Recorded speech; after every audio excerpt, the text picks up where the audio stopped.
Hello friends, अगर आपको मेरी वीडियोस पसंद आती हैं then please do hit like button and subscribe to our channel and if you are having any queries also then please don't forget to write your comments in the comment section. Thank you. Good morning everyone. So I'm here to explain the second chapter of biology class 12, that is sexual reproduction in flowering plants.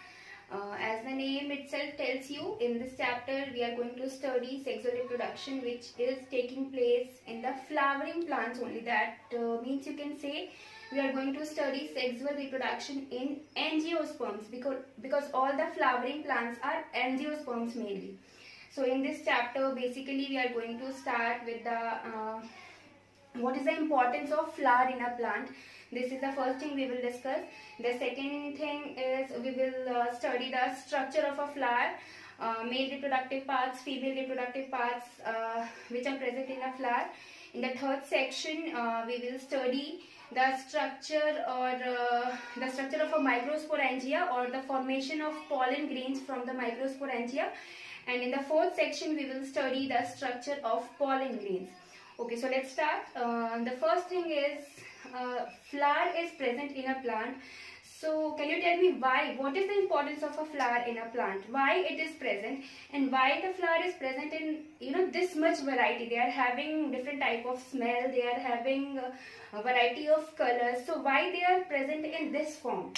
So the answer is very easy. Basically, they are present with this variety to attract the you can say pollinators, the agents which are responsible for pollination. Pollination also I will discuss in detail in this chapter only. So they are present in this variety to attract the pollinators. And one more thing, they are having different type of scent, that is fragrance, and they are having variety of colors also. And the flowers also give you the end product of sexual reproduction. What is the end product which we are getting after the sexual reproduction in flowers? They are basically seed and fruit.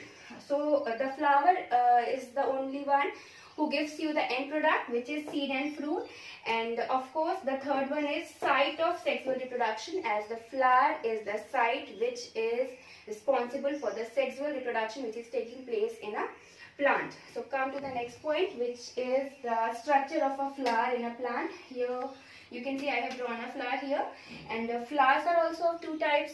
This thing I have already discussed in that class, unisexual and bisexual. If both the male and female reproductive parts are present in a same flower, then the flower will be called bisexual. And if they are present separately, one flower is having only male reproductive part and the other one is having female reproductive part, then the flower will be called unisexual. So here I have drawn a bisexual flower because it is having both male and female reproductive parts here. So let's start from here. This one is the female reproductive part. As you can see here, the first part is stigma. Stigma is basically a platform. This provides a platform to the pollen grains to land. So this is the platform here, which is called stigma. Now come to the next part here, this tube-like structure.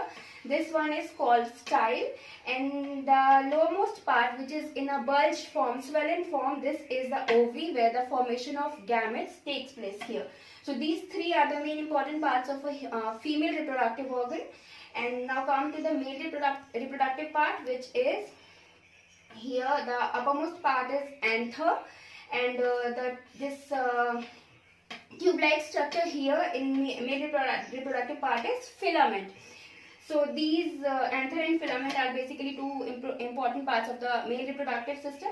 And one more thing here, I would like to tell you that the male reproductive part in the flowering plant are also called androecium, and the female reproductive part, they are called as gynoecium.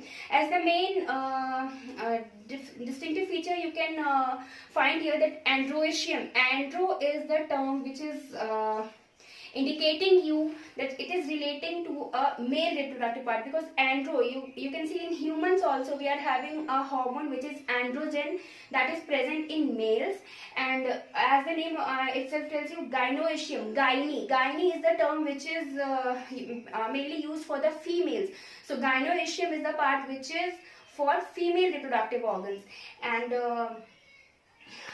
As you can see here, two more parts of a flower are here. First one, this one is petal and this is sepal here. This sepal basically provides the protective role to a flower, because you can see normally in the atmosphere also, when a flower is in growing form, initially the flower is like this. When it is a bud, it is like this. So the sepals, they are providing a protective role because they cover the flower totally. But as the flower grows, the sepals comes downward and the flower grows. So they are providing a protective role to the flower. So the sepals were providing the protective role to the flower. And one more thing, when the flower develops in any plant, initially there are structural and hormonal changes also in the plants. It is decided, or the plant takes decision whether the flower will develop or not, because in your surrounding you can see there are some plants which are not having, which do not contain any flower at all. So this is the decision of the plant, that whether the inflorescence will take place or not. So these some hormonal changes also take place. They occur inside the plant whenever there is flowering inside the plant. Here, so the chapter here, we can say that we will divide this chapter in three parts. And this whole sexual reproduction we will study under three events. First one will be pre-fertilization, second one will be fertilization events, and the third one will be post-fertilization events. So here we are discussing the pre-fertilization events, of course. So first of all, we will take the male reproductive part, which is containing two important subparts here. First one is anther and the second one is filament. So when we talk about the anther, see, the anther here is a bilobe structure. As you can see here, it is having two lobes. These two lobes are present. So this is a bilobe structure, and when you will see its section, each lobe is having two theca.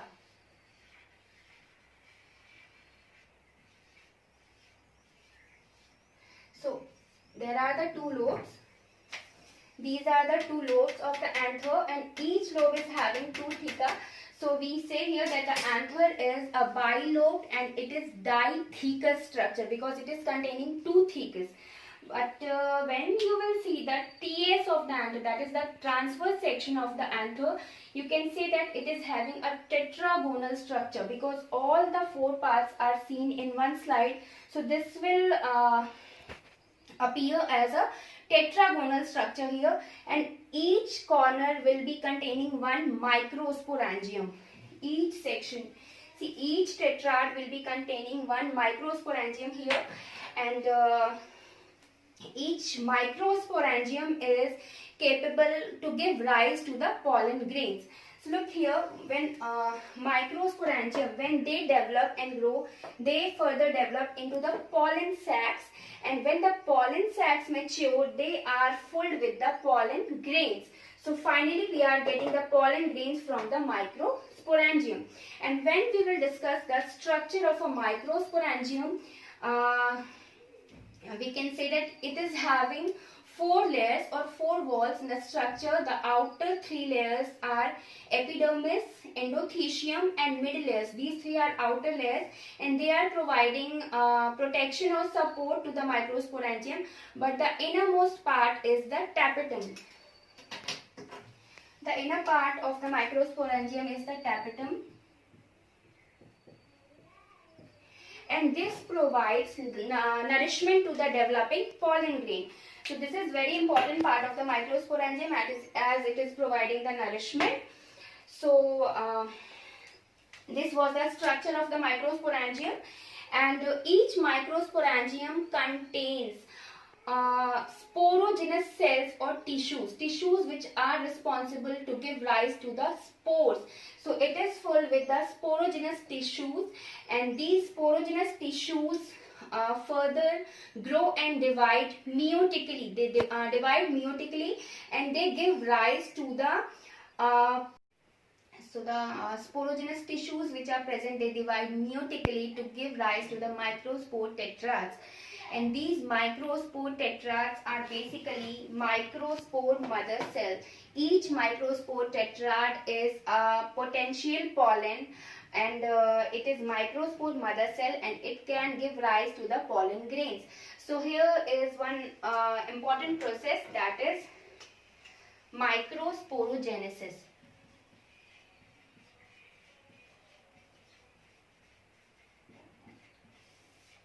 This is the process, this microsporogenesis is the process of formation of pollen grains from the microspore mother cells. This is very important definition here. You will be asked that what is microsporogenesis. There you have to write that the process of formation of pollen grains from the microspore mother cell is known as microsporogenesis.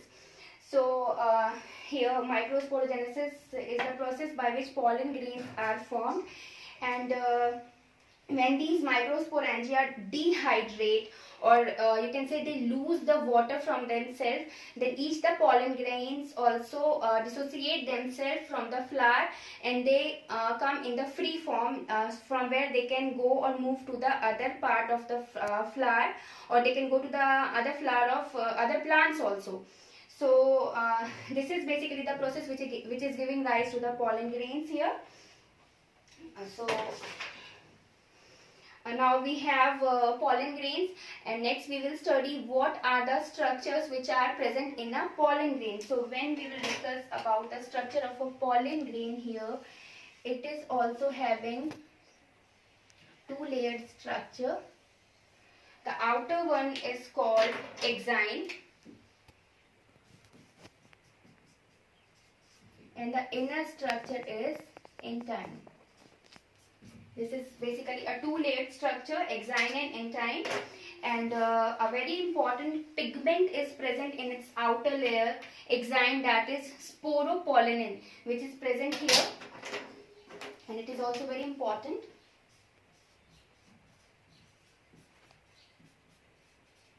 Sporopollenin is present here in the exine part.